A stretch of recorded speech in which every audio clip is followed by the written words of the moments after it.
Now, Indonesia, back in 2014, when they first implemented this Indonesia First policy, they weren't going to be a colony. They weren't going to be exploited by these mining interests. They were going to be partners, and they were going to go put their citizens first. And other folks have followed that pattern over time, but it takes a couple things. It takes a just leader, and it takes a system that does not have corruption. The theft of the profits are flowing back to his citizenry.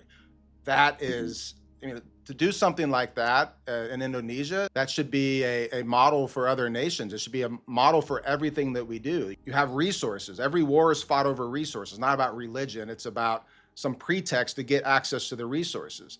Indonesia has a resource that it's exploiting for its citizens. How unique is that as far as you've seen in other mining deals? I think it's very unique. I think one of the biggest things, it will always be the biggest thing, is the geopolitical issues in your government when it comes to, can I actually get my permits? Can I actually take into production? Can I actually make sure that my operations keep going and the government's going to come and seize my area or seize my production?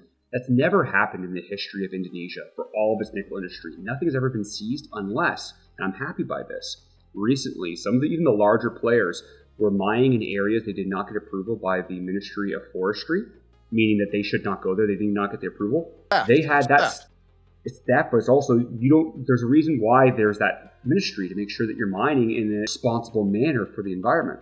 So the largest players bringing in the most money to the government through that VAT and through all their other taxes, they took away parts of their their mining permits. And that's setting the stage. That's telling you, I don't care how big you are, you have to follow by the rules. Well, at the same time, if you follow by the rules, we will lay it out for you. We will make it so that you can prosper, that people can prosper, and we can all make money from that. So important. I think what North America has lacked for a long time, even though we spoke about how much production of oil and other minerals happen in the United States and Canada, we've been much more talk than we have been action. We've allowed a lot of these projects. I always think of the Keystone Pipeline between the US and Canada. That pipeline would have been so influential for Canada and the United States. And we allowed other aspects to get in the way of that. Our governments were not pushing that, especially the Canadian government. They were not pushing for that. What does that tell other people that want to invest in your country now? That you can spend hundreds of millions of dollars, even $1 billion more, and you can't be certain that you'll get the right permits to go forward. That's a scary thing for financiers. It's a scary thing for businesses. It's a scary thing for investors. And I think America was the first to really start understanding between the West back in, I think it was February 2021, where the Biden administration finally said, okay, we need to find out how reliant are we on these critical minerals. And they wanted a 100-page report. That report came back with astonishing details, basically stating of the vast majority of the critical minerals that you need for energy, aerospace, national defense. We do not only have the supply of it domestically, but that it is dominantly controlled by China. That led into your current Trump administration, where now you're continually putting more resources into your nations. I mean, if you look at the DOE, they committed $1 billion for critical mineral projects since August of 2025 this year. The DoD has also committed almost $540 million to date in critical mineral projects. They're actually going into specific companies.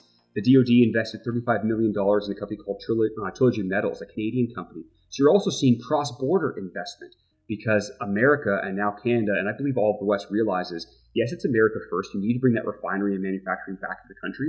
But you also have to ask yourself, where is the upstream? Where is the raw ingredients, the raw critical minerals that we need? It may not be as abundant in our country, but where is it in the world where we can still have good political alliances with?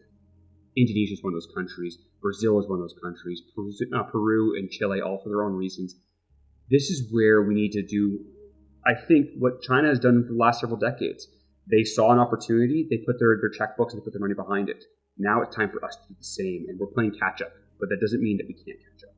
I mean, that's diplomacy with capital, right? Because the Belt and Roads Initiative that China's done over here in the Western Hemisphere, how they've vested not only capital but technology into Indonesia for the refinement process, that has put them in the driver's seat of extraction all the way upstream to their Class 1 portfolios. How many Western controlled or Western influenced refineries are active right now in Indonesia? Zero. They are all, even so, Ford is out there as well. Ford is building a $4.5 billion HPAL processing plant, but if memory serves correct, they're tied up with Tingxing, so it's doing a joint venture. Well, Tingxing is one of the large stainless steel companies in China. The RKFs and the HPALs are all licensed technology from China. So whether China is just indirect ownership because you did a joint venture with a company, or whether they directly own it through one of their state-owned companies, I would argue 95% or above of the processing and smelting technology is controlled by China in one way or another. And again, that's because Indonesia is, although they've joined BRICS, they are very much, we will not take a side. They want to work with the West. They want to work with Indonesia the East. first. They want to work at Indonesia first. Let's make the best deals. And up until this point, China has been smarter in the sense of they put their money where their mouth was. When that ban was happening, I found out that back in 2020 or 2021, Indonesia actually approached the Canadian government saying, do you want to essentially join our OPEC? Because Indonesia is more of an OPEC to nickel than Saudi Arabia is to oil. And we deny it. We declined it. That just goes to show that I don't have those answers. I wasn't in the rooms. I just know that we had the discussions and it never went forward. Maybe thinking that they didn't have what it takes because we thought we were the kings of nickel. Well, that's really changed over a very, very short amount of time, 5 or 6 years. It's unprecedented.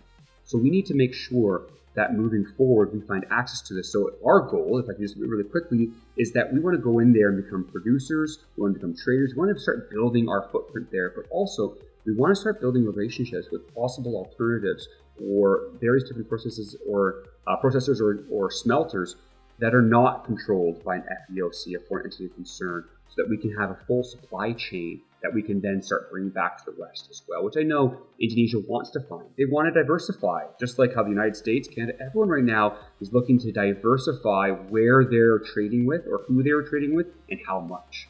Indonesia is very much dominated by China because they're right there. They understand each other. There's a lot of money come over, but like any nation, you want to say, okay, maybe I need to diversify a bit. And hence why you saw these bilateral trade agreements with the EU, Canada, and the United States.